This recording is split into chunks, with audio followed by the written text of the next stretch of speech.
Boa noite, pessoal, tudo bom? Olá, sou Wesley aqui, vou falar para vocês sobre a peça de Ésquilo, Oresteia. Primeiro eu vou falar da primeira parte dessa peça, dessa tragédia grega, que é a peça Agamenon, né? A história de Agamenon, um dos generais que lutou na guerra de Troia do lado dos gregos, certo? E como referência para abordar sobre esse tema, sobre essa peça, vou usar a própria obra, né? A própria obra de Ésquilo, a peça em si, certo? Vou tentar levar de uma forma de bate-papo, então bem suave essa conversa. Utilizar também os mitos gregos de Robert Graves, é uma espécie de compilado de todos os dos principais mitos, né, gregos. E aqui também um recente presente muito bom, a minha colaboradora, que eu ganhei no Amigo Secreto, o livro da mitologia de Thomas Bulfinch, não sei pronunciar o nome dele, da Martin Claret. Grande, muito bom livro também, ilustrado. Faz bons resumos, né? Uma consulta, uma espécie de dicionário dos mitos.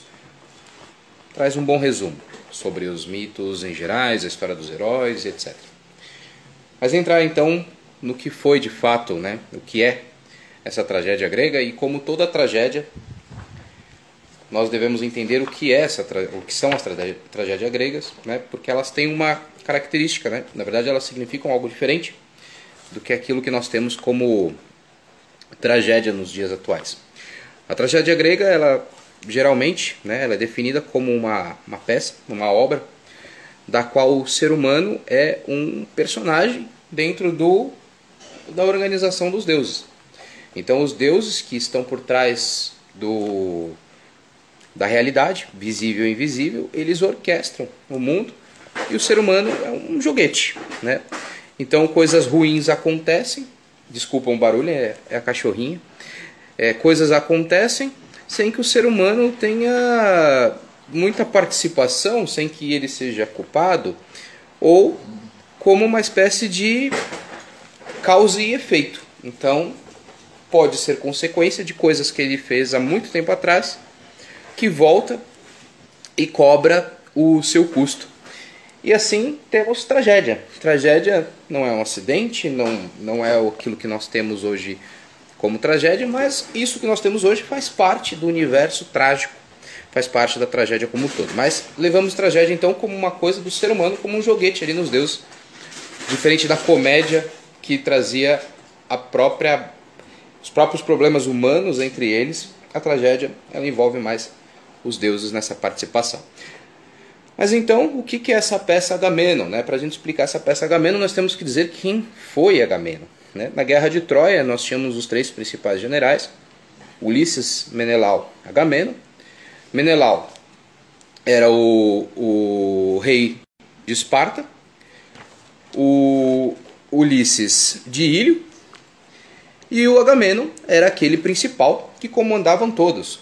A Guerra de Troia, como muitos sabem, começa com Paris, ou Alexandre, né, que era filho de Príamo, o rei de Troia, que leva Helena, a esposa de Menelau, para Troia, e isso gera toda a guerra da busca pela esposa, 10 anos de luta, e depois teremos o retorno desses principais generais. Menelau, se não me engano, depois de 6, 7 anos, ele retorna a casa. Ulisses é a famosa Odisseia, a famosa a famosa Odisseia, a famosa viagem de Ulisses. Ilíada é a Guerra de Troia. E temos Agamenon, que vai contar a volta dele dentro dessa obra de... Nossa, gente, me fugiu o nome. Dentro dessa obra de Ésquilo, a Oresteia.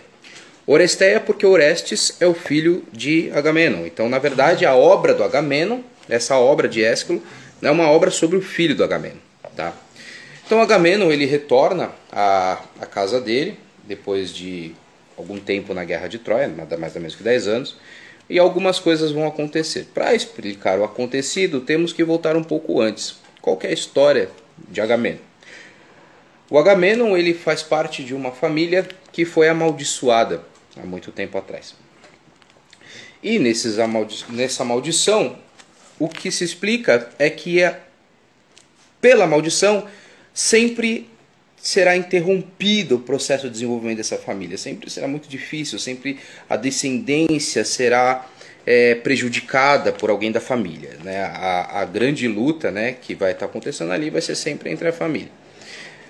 Existiam dois irmãos, o pai de Agamenon, o Atreu. Então você, ao ler a Ilíada, você vai ver que todo momento vai falar do termo Atridas. Os Atridas são os irmãos Menelau e Agamenon.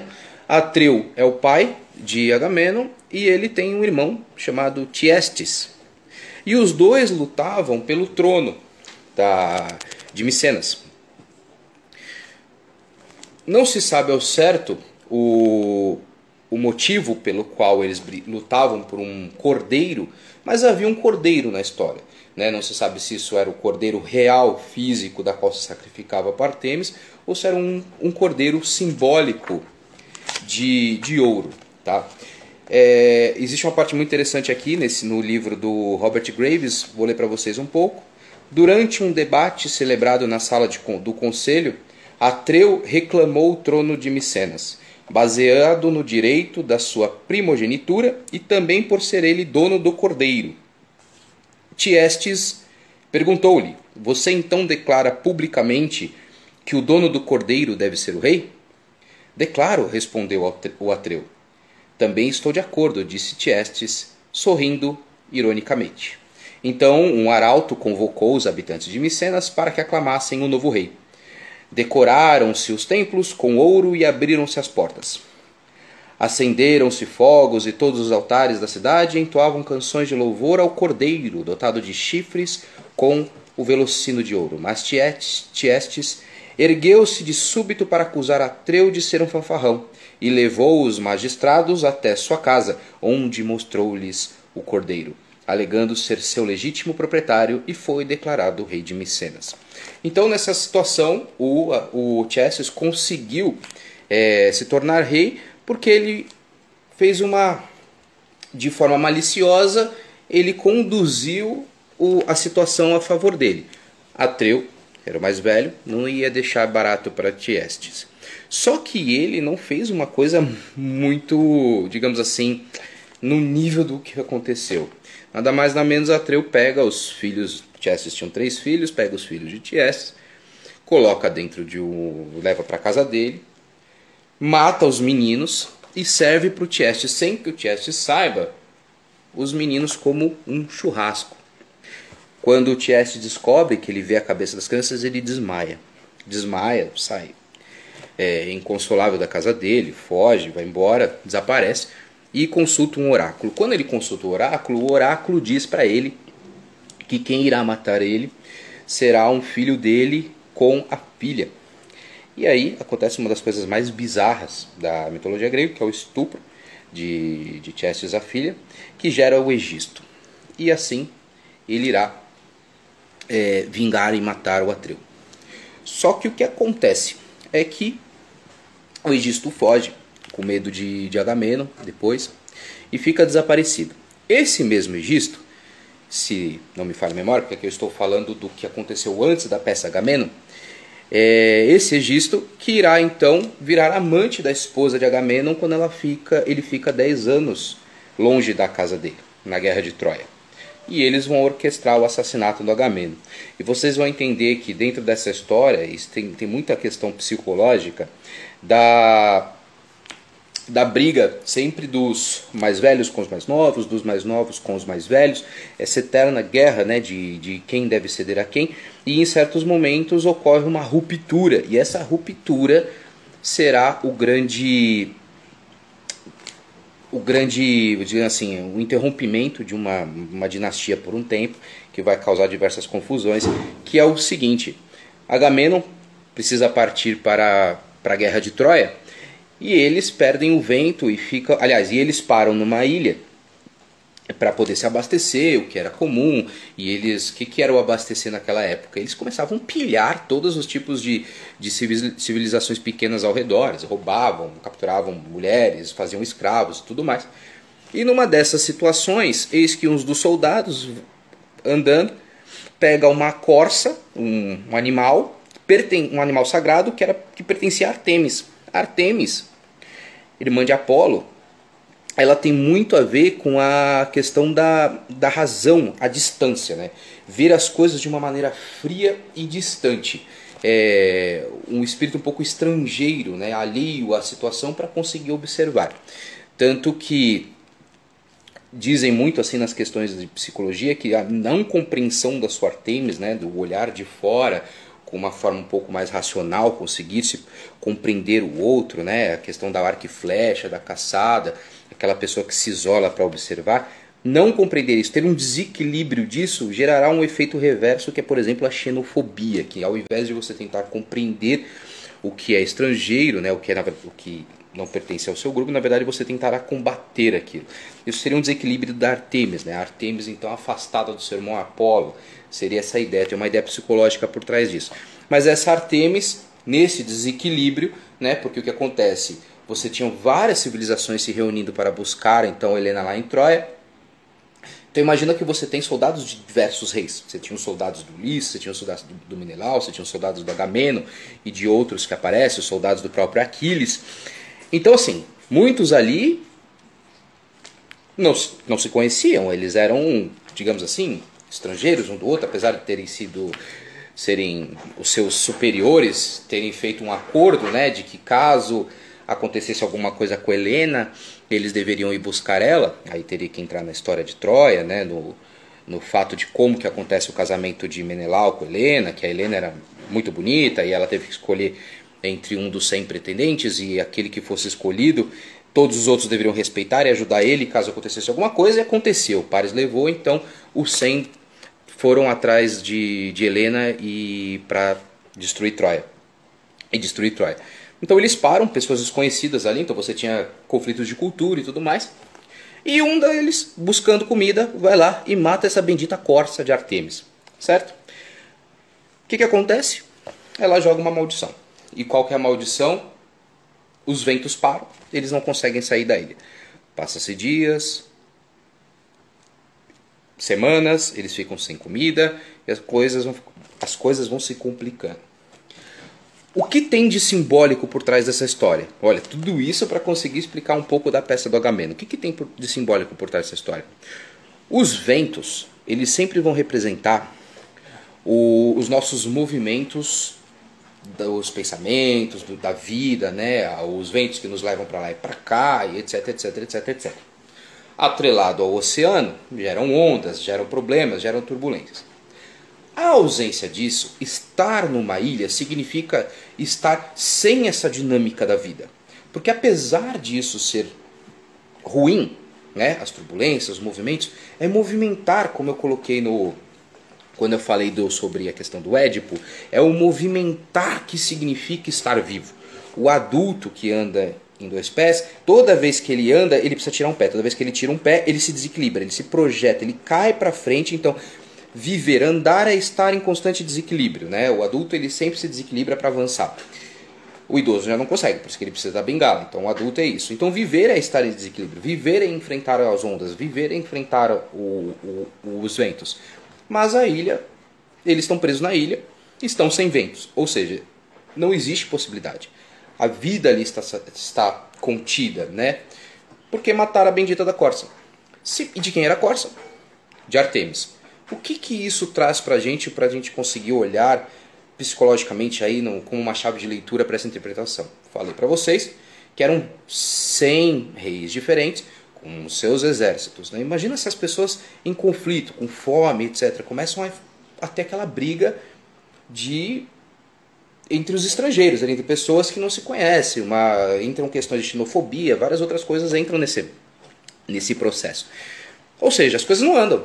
Você passa mais tempo brigando com aquele que é diferente do que se juntando com a causa comum ou buscando alguma coisa, né? Então isso até traz umas reflexões para o nosso dia a dia, né?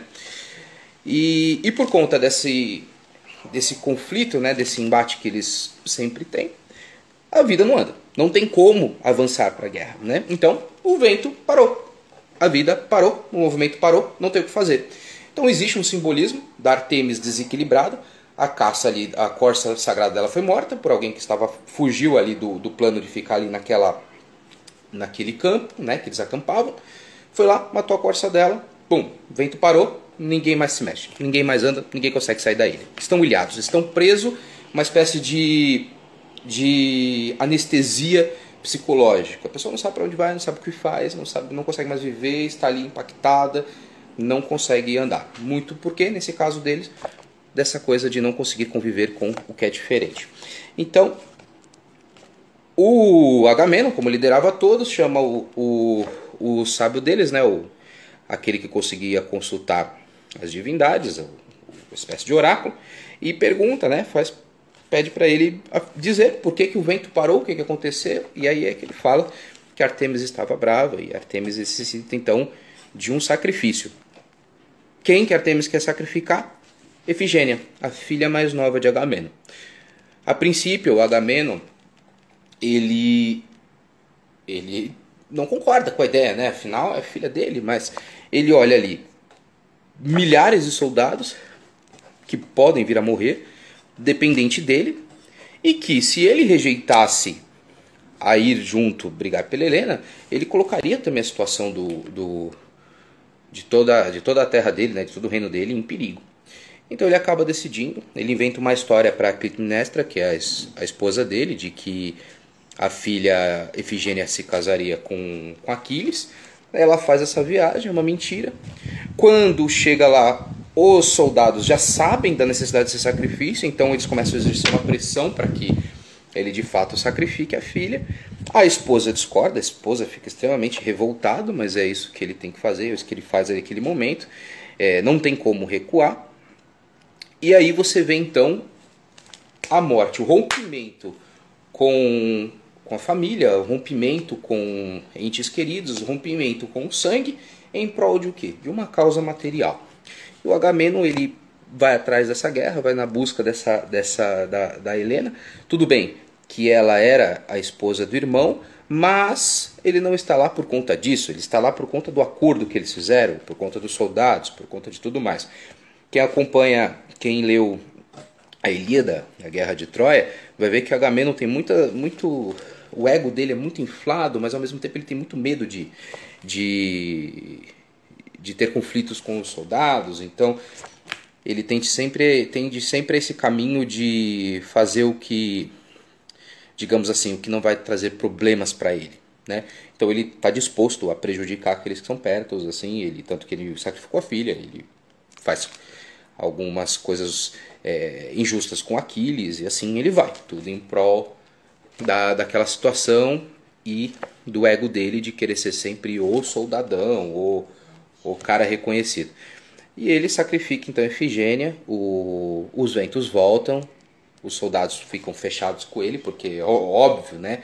Tem um monte ali de pessoas estranhas, uma discordando da outra, querendo brigar, e o meu general aqui, o rei de todos, o mais ferradão, sacrificou a filha mais nova pra gente seguir em guerra. Isso vai unir, né? Isso vai unir eles, e eles vão aceitar com mais facilidade a causa e vão todos pra guerra, porque acaba exercendo um efeito motivacional nos soldados. Só que Clitemnestra fica extremamente abatida. Ela fala, pô, o cara matou a filha, foi embora, assim, ele mentiu pra mim, fez tudo, ele criou toda uma narrativa pra isso, matou a menina ali como se fosse um porco ali, matado, e volta pra casa. Diferente da esposa de Ulisses, que se mantém fiel por 10 anos, diferente da Helena, que saiu no começo, ela mantém na mente dela aquela revolta, e com quem que ela vai se juntar? Com o Egisto, aquele que a gente falou lá no começo. Passa-se 10 anos, Agamenon volta. Passa-se 10 anos da luta, mais algum tempo, né, da viagem, Agamenon volta. Volta como o quê? Volta como um herói. Ele volta como um herói, aclamado pela cidade e tudo mais. E então ele encontra a Clitemnestra de frente dele, e ela consegue falsear toda uma felicidade da chegada dele, consegue falar que foi fiel e tudo mais, que é tudo uma mentira. E durante o banho, ela promete uma festa, organiza toda uma festa e tudo mais, e durante o banho ela joga uma rede nele e frau, apunhala Agamenon até a morte. Tá? Se junta com Egisto, pega a filha Electra dela, manda morar com as escravas, coloca junto com as escravas, e o Egisto, o filho Orestes, aliás, falei errado, o filho Orestes, ela transporta para viver com o tio e o afasta. E aí depois, nas próximas peças, vai ter a peça Coéforas, vai contar o encontro de Electra com Orestes, e vão tramar a vingança contra Egisto e contra a mãe, e depois a peça Eumênides, Orestes já matou a mãe, e ele vai ser julgado pelas Erinhas, que simbolizam a culpa, mas elas também são aquelas que conduzem o espírito ao fundo do Tártaro, aqueles que mataram pessoas do próprio sangue, mas o Tártaro nós temos aí como uma espécie de depressão, de dificuldade de aceitar os acontecimentos, e por isso que as Erinhas são a culpa, né? E a culpa sempre vem com uma espécie de fúria contra si mesmo, então elas são fúria e culpa. E quem vai defender ele será Apolo, que é a razão, é o frio, é aquele que vê de longe, que atira a flecha, é a luz e tal, tentativa racional diante da coisa, e será quem determinará, a Atena irá criar ali um júri, o início ali, aqui tem um pouco também mostrando o início do sistema de júri, né, de um criminoso, e ela chama, por exemplo, as pessoas, né, para o jurado, que vai determinar se ele é culpado ou não. Há um empate, e Atena então desempatará a favor do Orestes, por todos os outros motivos, que aí é outra peça, e outro dia a gente comenta a respeito. Mas uma curiosidade que no romano Atena é Minerva, e porque ela desempata, nós temos aí o termo voto de Minerva, ela que desempata.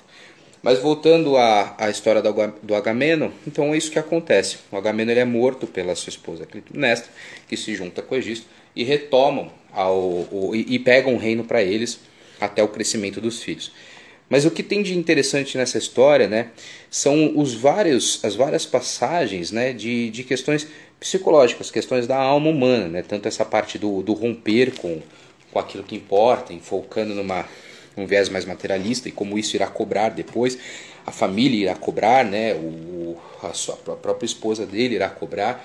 Entenda que o Egisto não necessariamente é um ser, se você for levar para o lado simbólico, não uma pessoa, mas o que? É uma parte da esposa que rejeita aquele marido que não está em casa, que às vezes só se preocupa com o trabalho e etc, que foi a vida do Agamenon, né? Ele foi atrás disso, ele buscou isso. Ele quis ser um herói para o mundo, mas ali por um tempo ele se desapegou da família. E depois também, lá na frente, o Orestes vai fazer essa comparação, né? O filho dele vai fazer essa comparação do tipo, poxa, você teve vários problemas, sim, mas entendo o lado dele também, que esteve lá fora, aquela coisa, né, do menino que quer advogar pro lado do pai, e a mãe que matou o pai simbólico na cabeça do menino, né, que hoje a gente fala muito, por exemplo, de abuso parental, né, quando fala mal, assim.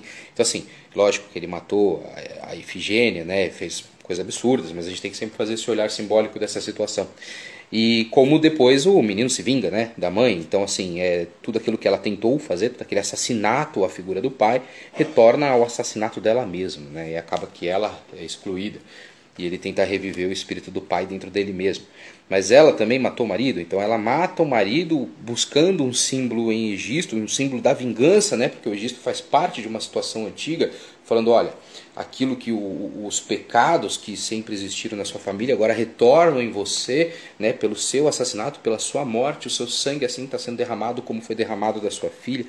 Então tem toda essa questão assim do homem que sacrifica a família em prol de uma causa material, e que depois ele será sacrificado pela própria família. Ele será excluído dela, mesmo que para isso a mãe às vezes tem que afastar os filhos dela mesma. Porque é uma coisa natural. Ele traz essa situação natural, dessa dificuldade da gente conviver com essas situações.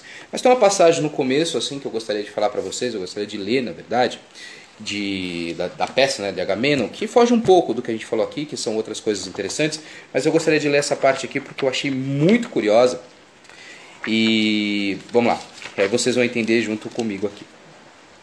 Quando o Agamenon ainda está voltando, né, está voltando para casa, você tem um vigia. E o vigia, ele estava no telhado da família, ele ficava olhando para o oceano e para as montanhas para ver se apareciam sinais de fogo que anunciariam a chegada. E aí, pessoal que está acenando aí, tudo bom para vocês? Tem o Ayrton, Lucas, Fernandes, Tânia. Valeu, pessoal, por estar assistindo. Então tem o começo, tem o vigia. E o vigia, olha que chuva gostosa. E o vigia, ele está ali no telhado procurando fogo, né? Que o fogo indicaria que o Agamenon está chegando. Então eu vou ler para vocês aqui uma parte legal do vigia para fazer um estudo rapidinho dessa parte que traz algo muito interessante para a gente. Vigia. Aos deuses peço a libertação destes trabalhos. Desta guarda que monto vai para um ano, deitado sobre os cotovelos como um cão, em cima do telhado dos Atridas. Então o vigia ali pedindo para ser libertado desse trabalho árduo. Assim, o rei, estava um monte de gente lá na guerra, e ele querendo se libertar desse trabalho árduo, que é ficar deitado sobre os cotovelos no telhado como um cão. Como um cão aqui não é que ele está deitado como um cão. Um cão assim, largado, abandonado no quintal, né? Essa é a questão. E sobre os cotovelos, de duas maneiras. Ou assim, olhando para as estrelas, né? Quase no cotovelo. Ou deitado desse jeito aqui, entediado. Então ele está dominado pelo tédio. Já aprendi a conhecer a assembleia dos astros noturnos, e entre eles os que trazem o inverno e o verão aos mortais. Brilhantes senhores que se distinguem no céu. Sei tudo dos seus acasos e dos seus nascimentos. Ou seja, esse ócio dele, né, esse tempo aí, fez ele aprender muita coisa. Mas essas muitas coisas que ele aprendeu são extremamente valiosas, extremamente práticas. Mas para o que está acontecendo de fato, a guerra que está pegando lá, ele não está participando. Quem ele é diante dessa guerra? Só fechar aqui, pessoal, que está molhando para dedéu aqui.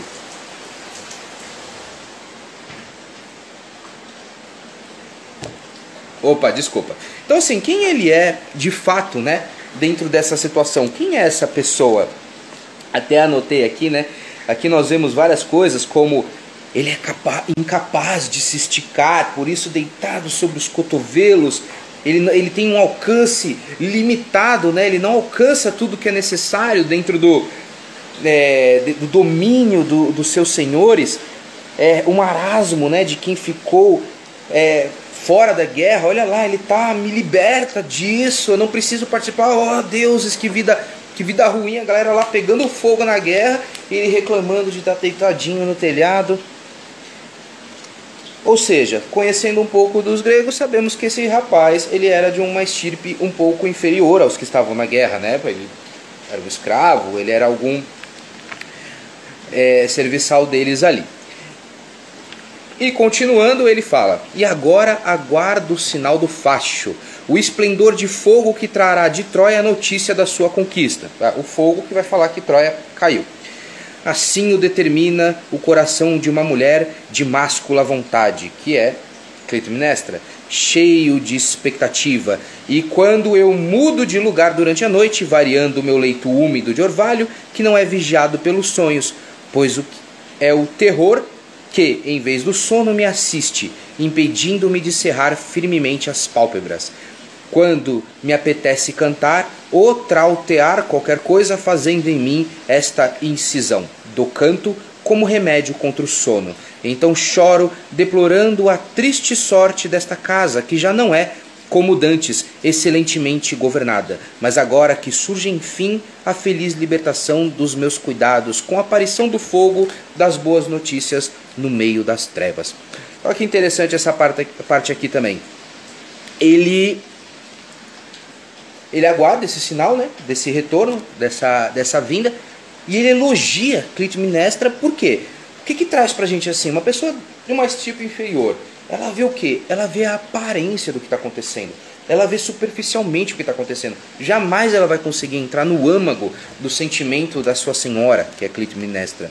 E ele percebe que existe uma espécie de desgoverno acontecendo ali, uma espécie de fragilidade. Obviamente, por quê? Porque ela está infeliz com o marido dela, ela está com outro cara, não vê a hora que ele chega para matar ele e dar continuidade aos modos dela. Então, se não desse certo o plano dela, nada teria sentido. Então, para que ela ia se esforçar tanto para fazer aquilo ali? Mas ele não faz ideia disso. Ele só está esperando que o Agamenon volte para ele sair desse infeliz trabalho de ficar no telhado. Ele que não foi para a guerra, não correu o risco de morrer, não aconteceu nada disso, ficou no infeliz trabalho do telhado. Então, ele continua: salve, ó facho, que fazes brilhar na noite a luz do dia, anunciando a formação em Argos de muitos coros de dança, em ação de graça por esse feliz acontecimento. Urra, urra! Ele viu o fogo. Então ele sabe, ganhamos, vou comemorar, vou ficar feliz. O que passa essa mensagem? Quantas vezes a pessoa que está lá, na raiz, na raiz não, né? Lá na parte mais baixa de uma hierarquia, que ela não tem as honras suficientes para ir para a guerra, ela está comemorando o quê? A vitória do outro. A vitória do outro, tudo bem, ela faz parte dali, mas se ela fosse tomada, se a região ali fosse tomada pelos inimigos, talvez ele não morresse, porque ele era um escravo, ele era um servo, ele ia ser anexado, não ia ser ele que ia ser morto. Mas ele comemora, por quê? Ele comemora os feitos daqueles que simbolicamente demonstram essa força, né, o espírito dali. Então ele acaba comemorando algo que em si ele não participa, em si ele não faz parte, né, daquilo que realmente movimenta, que é o motor daquela conquista da guerra, até porque ele não foi para a guerra, ele só era uma pessoa entediada em cima do telhado, comemorando a vitória do outro, muito em parte porque não queria ficar em cima do telhado e queria voltar à sua vida anterior. Eu achei muito interessante trazer essa parte aqui, porque é logo o começo da peça do Agamenon, e é o único momento que fala desse vigia. E esse vigia fala de uma coisa tão profunda, mesmo numa parte tão pequena, mas ele fala de uma coisa tão profunda da nossa vida, que às vezes a gente comemora situações que nós não participamos, nós não fazemos parte, nós nos apegamos a símbolos, somente a uma ideia de que somos parte daquilo.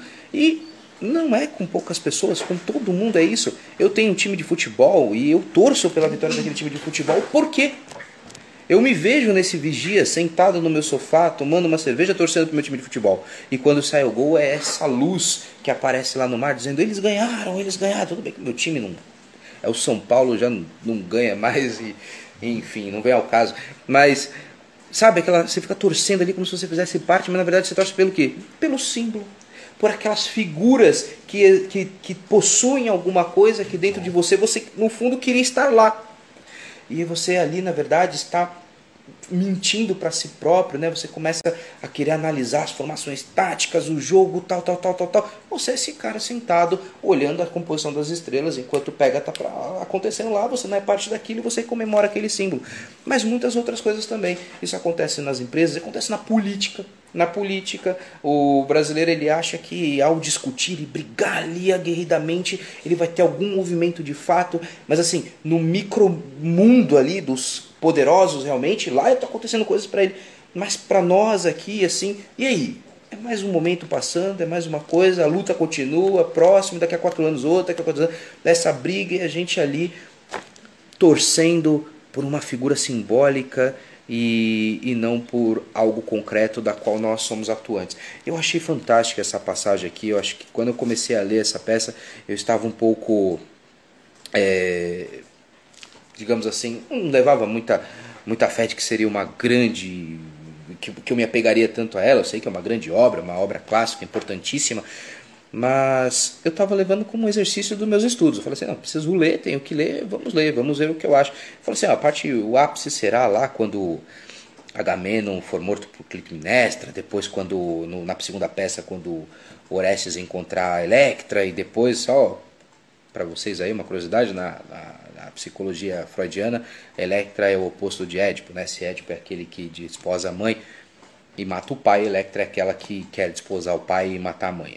Eu, particularmente, desculpa aí, eu acho meio maluco isso, porque Édipo não sabia que era a mãe, nem sabia que era o pai, e Elétrica não desposa ninguém, e não é ela que mata Orestes. Então existe umas coisas aí pra mim que são excessos. Mas enfim, fica uma curiosidade aí pra vocês, é bem legal. Mas eu achei que o ápice ia ser esse, ia ser essas tramas de Orestes com Electra, depois a morte de Clitemnestra, o julgamento, né, de Atena, o voto de Minerva lá, e a morte de Agamenon. Mas na verdade o que mais me encantou assim foi essa parte do Vigia, porque ele é tão real, ele é tão não mitológico que quando você lê, você se desconecta de que você está numa peça, que você está numa peça que aborda um mito.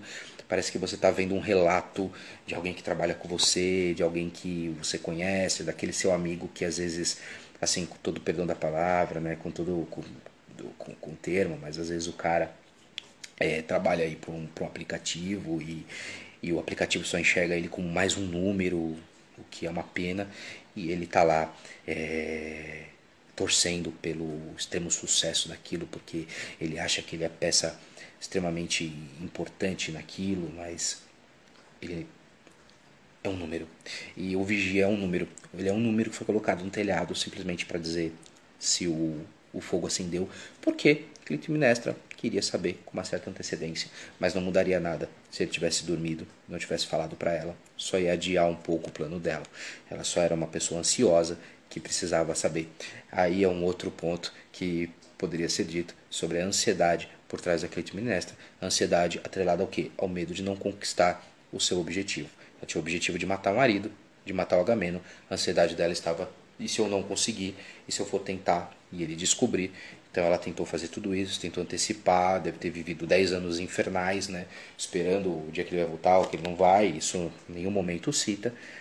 Mas a gente faz esse exercício de imaginação para conseguir acessar um pouco do que foi a psicologia da Clitemnestra quando ficou sabendo que Agamenon tinha ganho. Legal, pessoal. Espero que vocês tenham conhecido um pouquinho da história do Agamenon, um pouquinho da história da primeira peça de Ésquilo, Agamenon.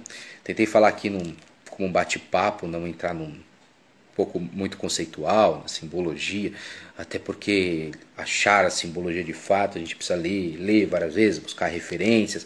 Queria mais apresentar para você as peças e as fontes de estudo dela, que são muito legais, e fazer esses paralelos aí, e trazer essa parte do Vigia que eu achei fenomenal.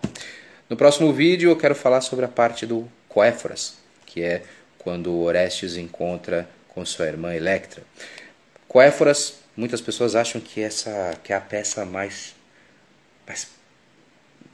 não tão interessante quanto as outras duas, né? Eumênides e Agamenon, mas eu acho tão interessante quanto, porque a conversa de Orestes com Electra, você pode ver como uma conversa de dois irmãos, você pode ver também pela conversa como se fossem dois amantes, você pode ser a conversa da mesma pessoa, os seus dois lados, o lado vingativo, aguerrido, e o lado magoado.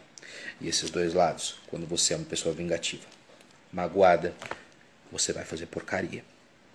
Então, estamos aí. Esse é o Ésquilo. Muito obrigado por quem participou. Até a próxima. Tchau, tchau.